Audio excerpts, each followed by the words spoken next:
Hey everybody, what's up? I'm gonna bring you a little history lesson. And you're probably surprised that I actually know history. But I really didn't know about this portion of history until I think I saw it on History Channel and stuff like that.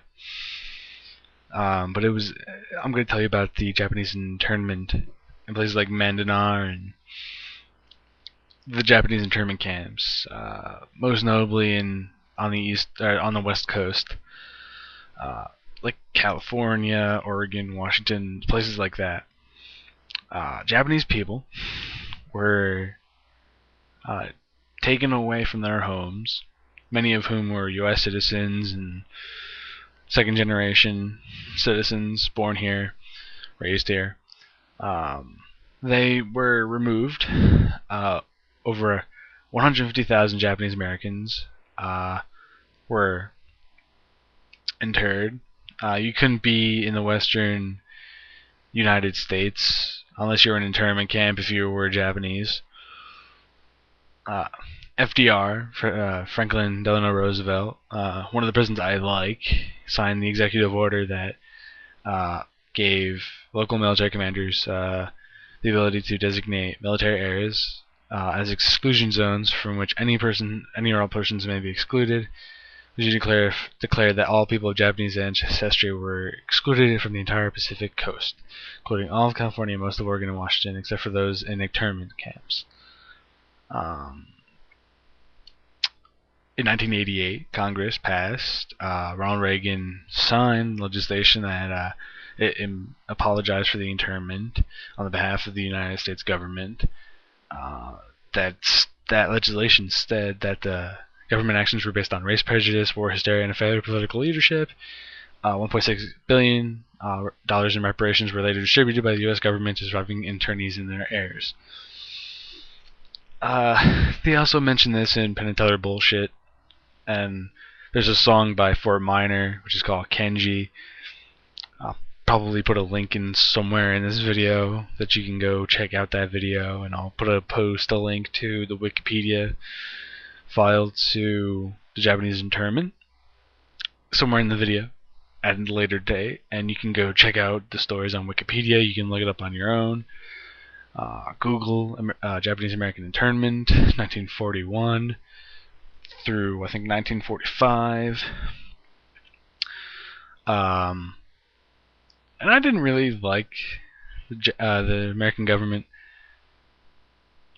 partly in that time period. There are good things that they did and bad things that they did, like bombing Hiroshima and Nagasaki and destroying millions of lives by doing so, and the Japanese internment camps, forcing people out of their homes and relocating them to internment camps, which are places. I forgot what the euphemism was that they used.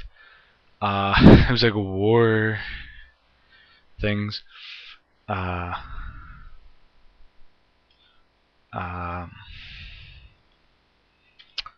Yeah.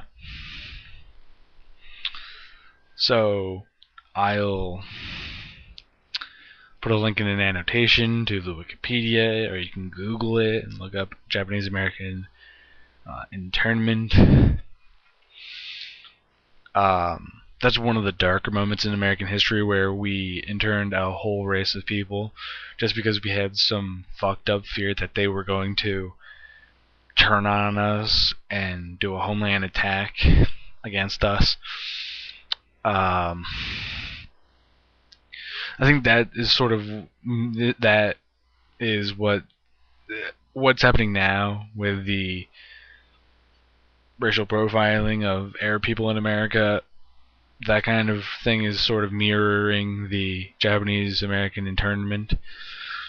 And that's not one of the prouder moments in the United States' history, forcing people off their own homes, and relocating them for the war, and then when they went back, they couldn't get their land back. People didn't want them there.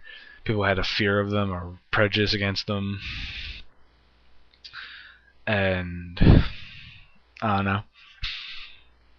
Knowing something like this could change your perception of the United States government during that period or forever.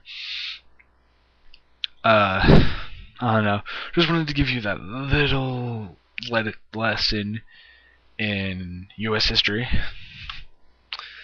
Again, as I said, I'll put a link up to Fort Miners Kenji, and then I'll put a link up in an annotation or in the description to the Wikipedia.